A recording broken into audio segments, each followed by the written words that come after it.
Con cartas sobre la mesa en televisión universitaria y claro, es ineludible, lo hemos ido viendo en el curso de los días precedentes ya y creo que en el 23 también ha sido motivo muy fuerte de análisis la situación de la justicia en nuestro país y eso nos articula sin lugar a duda a otros escenarios y particularmente la política.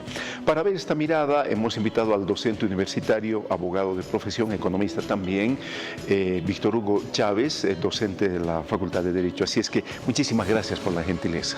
Bueno, gracias por la invitación y estamos listos para cartas sobre la mesa. A ver, ¿alguna vez habíamos tocado más fondo de lo que estamos ahora en tema de la justicia? Mira, nunca los magistrados se han prorrogado, ni siquiera en épocas de verdadero golpe de Estado, como son los gobiernos militares, ni siquiera en ello los magistrados se han excedido y menos autoprorrogado. Y no es solamente el tema de la autoprórroga, que quizá es lo más visible. Yo sé que hay algunos jueces y vocales que hacen justicia, también algunos fiscales. Pero en la gran mayoría, pues la población entiende que no hay justicia, que no tiene credibilidad el sistema judicial boliviano, que no es solamente una crisis, la crisis es momentánea, esto es permanente. Entonces estamos ante una situación permanente de alta corrupción, de alta injusticia, y no extraña a la población que, bueno, los magistrados se prorroguen en sus labores, porque obviamente que existen mandatos políticos que los están cumpliendo. Ahora, ¿cuáles son las razones que nos llevan a este escenario de la situación de la justicia en el país? Bueno, hay diversas razones, pero la principal que podemos identificar es que existe muy poca institucionalidad judicial. El concepto de independencia judicial, que obviamente es un concepto político desarrollado y en el fondo no existe, me parece, en ninguna parte del mundo, pero en el caso boliviano existe una absoluta dependencia de los niveles políticos respecto al Ejecutivo.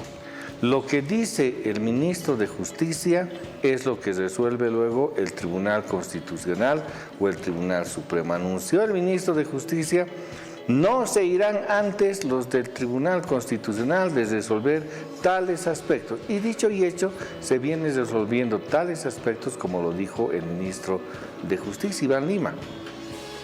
Entonces, la sumisión que tiene el órgano judicial respecto al poder político es por demás evidente y eso permite que niveles inclusive medios o hasta bajos de autoridades judiciales, me refiero a jueces de materia y otros, sea cotidiana la situación de los litigantes, de los ciudadanos de Bolivia, que encuentran que, bueno, existe injusticia, les quitan sus inmuebles, sus casas, dan en custodia a los niños a los otros, los inocentes libres, pero los inocentes detrás de las rejas, los culpables disfrutando de la libertad. A la inversa. Ahora, esta situación, es decir, se ampara en el sometimiento al poder político para poder hacer un ejercicio no justo, digamos, en la administración jurídica. En muchos casos es así, no digamos en todos, pero gran parte de los casos manifiesta la misma población. ¿Para qué existen las leyes si no se las van a cumplir? Esa forma que tienen de interpretar la Constitución, interpretar las leyes, pues lleva a torcerlas. La Constitución y las leyes son específicas, pero si se inventan conceptos y le ponen nombre como si fuera una pseudociencia al derecho, le ponen nombres a cuestiones elementales, dicen vamos a modular una determinación. ¿Sabe qué es modular? Cambiar su dirección, es decir, no sujetarse al mandato de la ley, pero le dan un nombre bonito, modular. Hacen variables entre normas, principios, normas, reglas. La Constitución no establece aquello, la Constitución indica que todo debe ser cumplido en la misma. Como notarás, son conceptos de interpretación con la única y exclusiva finalidad de favorecer a los grupos de poder. En eso no nos podemos engañar. El Estado sirve para que los grupos de poder se beneficien del aspecto económico y sus influencias económicas en el manejo estatal. Ahora, entremos, porque mirar esto es terrible. Alguna vez me dijeron, hay casi hasta como unas tasas para cada tipo de juicios, es decir, cuando uno comienza a entrar más en el tema, se sorprende de todo lo que sucede. Pero amén de esta situación de la situación de la justicia, intentemos articularla con el contexto actual de la conflictividad que se comienza. El día lunes se va a llevar adelante, se va a iniciar un bloqueo de caminos, probablemente por una pulseta política, allá vaya a saberse lo que va a suceder. Pero el tema de fondo es entender cuán legal puede ser esta autoprórroga y qué efectos jurídicos puede tener para más adelante. Lo primero es que entender que la propia Constitución, hay un artículo del 183, manda cuál es el periodo de mandato de estos magistrados. Es de 6 años ineludiblemente cumplidos el 2 de enero del presente año. En este caso ni siquiera necesitan renunciar, porque se renuncia a algo en que se ejerce la titularidad o le pertenece. En este caso simplemente deben hacer dejación de cargo, porque ya no son autoridades. Y no solamente es el tema de que ya no son autoridades y están comenzando a fallar, a ordenar, pierden la legitimidad, el consenso social, la creencia de la población respecto al sistema judicial, están por debajo de los suelos inclusive. Y al parecer no entienden la declaración de esta semana del presidente del Tribunal Supremo de Justicia, indica, no vamos a renunciar. Pero claro, no pueden renunciar porque ya no les pertenece ese mecanismo para irse, ya ha vencido su mandato y yo les aseguro, no será ahora, pero van a tener serias consecuencias estos magistrados por la actitud que están emprendiendo, desafiante contra el texto de la propia Constitución. Ahora, ¿cuál podría ser un eventual escenario de solución? Porque, es decir, desde el plano jurídico-técnico, ¿se puede encontrar un ámbito de solución o esto cursa necesariamente por los consensos políticos? Mira, ¿cuál es la solución? La solución no es más otra que la que manda la Constitución. Habiendo vencido el plazo de estos magistrados, tienen que irse, tienen que dejar el cargo. Segundo, la Asamblea Legislativa Plurinacional debe proceder a la aprobación del mecanismo de convocatoria al proceso electoral judicial. He notado que en el actual proceso electoral que se lo viene intentando, y de ahí que emerge la Declaración Constitucional 44-2023 del pasado año, han convertido al que era reglamento de convocatoria y realización de elecciones judiciales, era un reglamento de la Asamblea, le han convertido en una ley. Y entonces decimos, ¿por qué lo han hecho? Si es un reglamento y ahora por ley más bonito debe ser. No, no es así. Sino que cuando se convierte en ley, le das posibilidad de que el Tribunal Constitucional revise el proyecto de ley y bloquee las veces que se le antoje la realización de las elecciones. Si se hubiera mantenido como un reglamento interno, esto no hubiera llegado a que sea controlado por el Tribunal Constitucional. Esa es la gran diferencia. El propio ministro Iván Lima ha sido electo 16º magistrado, me parece, o algo muy inferior, y ha ido ascendiendo hasta estar unos cuantos días en el Tribunal Supremo de Justicia como vocal. Y también ha postulado, le han habilitado él, porque habilitar a candidatos es realmente tener mucho vínculo político. Le han habilitado para una segunda elección, esa vez al Tribunal Constitucional 2017. Ahí sí que no gozó de aprobación alguna de la población y de hecho los candidatos, ninguno de ellos obtuvo algo significativo electoral. Pero aquí estamos llegando a la pérdida de credibilidad del sistema judicial, a la pérdida absoluta de esa credibilidad. Y la situación actual en Bolivia es que, por una parte, debieran irse estos magistrados y por otra parte la Asamblea Legislativa debiera ser la que está impulsando un nuevo proceso de convocatoria para seleccionar. Seguramente deben haber personajes y abogados notables en estos cargos, a ellos que les den. Para eso se ha definido la elección como mecanismo, para que la población conozca y sepa de las artes y milagros, positivos y negativos que pueda tener un postulante a tan alto tribunal. Ahora, la Constitución no dice el mecanismo, solo dice que el legislativo debe presentar a los postulantes, ¿no? No dice el mecanismo, o dice también el mecanismo. No, claro que sí. El 182 de la Constitución establece que se publicará una convocatoria, que la misma se evaluarán algunos parámetros, como los de ejercicio profesional, antigüedad, méritos que debiera tener. y que una vez que esté aquello se aprobará la convocatoria por 2/3 de los miembros de la Asamblea Legislativa Plurinacional para que esta ley, más bien esta convocatoria, no ley, se traslade al órgano electoral para que, realice las elecciones porque le corresponde a él administrar el proceso electoral. Entonces, sí hay un mecanismo. Lo que pasa es que han ido eludiendo el cumplimiento del mismo y hemos tenido que llegar a una prórroga o una autoprórroga del órgano judicial, en este caso de los altos tribunales, que pues dicen mal de la administración de justicia de Bolivia y ante todo dicen de la precariedad de los nortes, de los objetivos que tenemos como sociedad para la búsqueda de la justicia. Ahora, ¿qué escenario podemos encontrar cuando el ámbito político comienza a operar? Es decir, el lunes van a haber evidentemente bloqueos seguramente en algunas regiones, etcétera. Es decir, ¿cómo esto va a comenzar a adquirir un sentido mucho más político, todavía más dinámico? Sí, el grado de conflictividad va a comenzar desde el lunes prácticamente, y ese grado de conflictividad es el único resultado de la pugna que se tiene a nivel del propio partido de gobierno. Es Evo Morales o el ala de Morales que va a bloquear.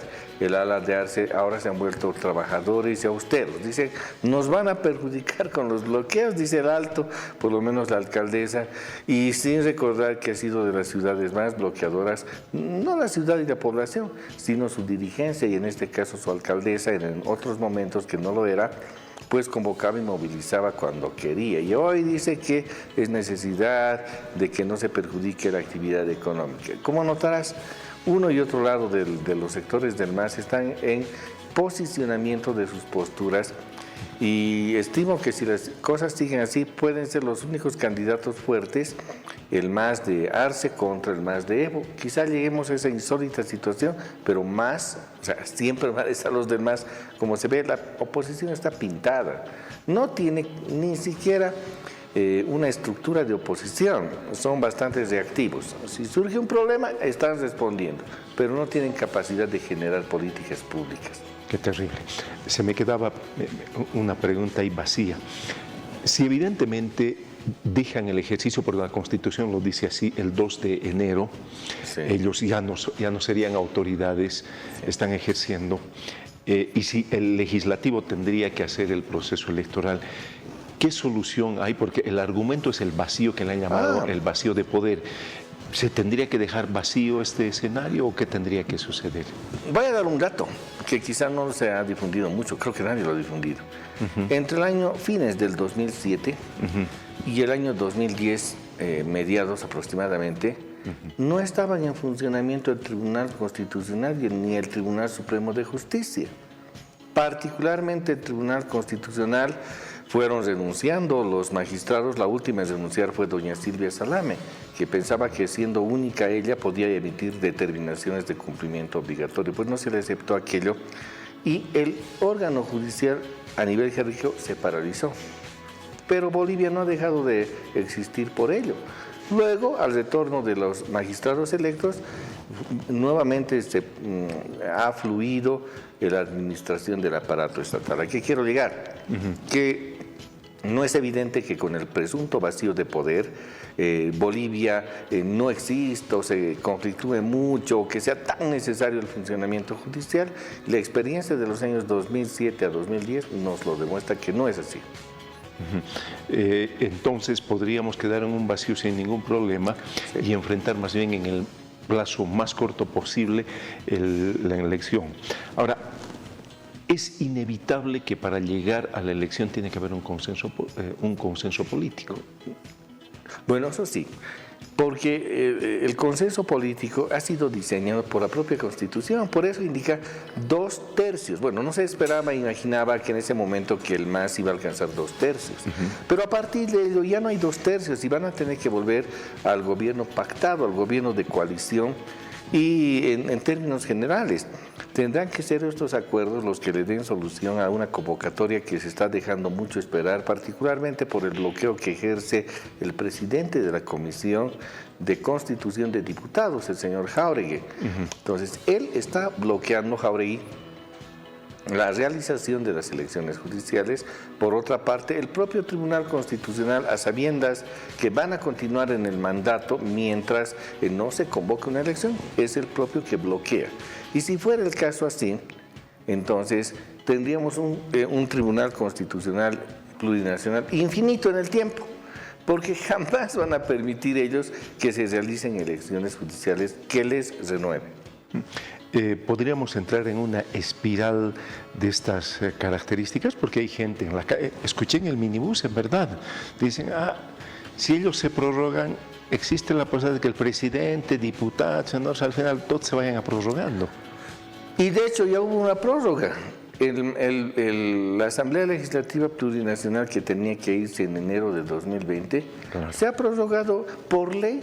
Ellos también se han autoprorrogado y no ha pasado absolutamente nada. La señora Eva Copa guiaba la Cámara de Senadores y muchos otros personajes han estado presentes, excepto una docente de la UNSA, la licenciada Jimena Costa, que era diputada, sí, y es también docente de la carrera, la única que ha tenido la dignidad de dejar el cargo, irse porque ya ha vencido su mandato. Entonces esto esperemos, temo mucho que no se vayan así a las buenas.